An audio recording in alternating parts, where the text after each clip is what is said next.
હવામાન વિભાગ દ્વારા ભારે વરસાદની આગાહી કરવામાં આવી છે। દક્ષિણ ગુજરાત અને ઉત્તર ગુજરાતના જૂનાગઢ, ગીર સોમનાથ, અમરેલી, ભાવનગર, સાબરકાંઠા, અરવલ્લી, મહીસાગર, દાહોદ, પંચમહાલ, વડોદરા, છોટાઉદેપુર, ભરૂચ, નર્મદા, સુરત, તાપી, ડાંગ, નવસારી, વલસાડ, દમણ અને દાદરાનગર હવેલીમાં આજે ભારે વરસાદ સાથે યલો એલર્ટ જાહેર કરાયું।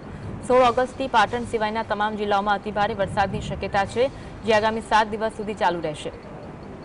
18 ઓગસ્ટે અત્યંત ભારે વરસાદની આગાહી છે। 18થી 20 ઓગસ્ટ સુધી રાજ્યભરમાં ઓરેન્જ એલર્ટ જાહેર કરાયું છે। 21 ઓગસ્ટથી વરસાદનું જોર ઘટવાની શક્યતા છે।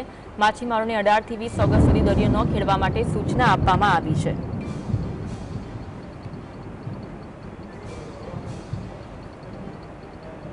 हमारे दो क्षेत्र है, गुजरात रीजन और सौराष्ट्र कच्छ दोनों रीजन में अनेक स्थानों में हल्का से मध्यम बरसात होने का संभावना है।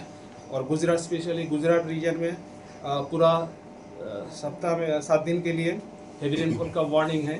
आज के लिए heavy rainfall warning with yellow colour के साथ दिया गया है। और जो 15 से लेकर 21 अगस्त तक heavy to very heavy rainfall का वार्निंग है, ऑरेंज वार्निंग के साथ। और हमारा जो 18 अगस्त है, इसमें heavy to very heavy with extremely heavy rainfall orange warning के साथ दिया गया है।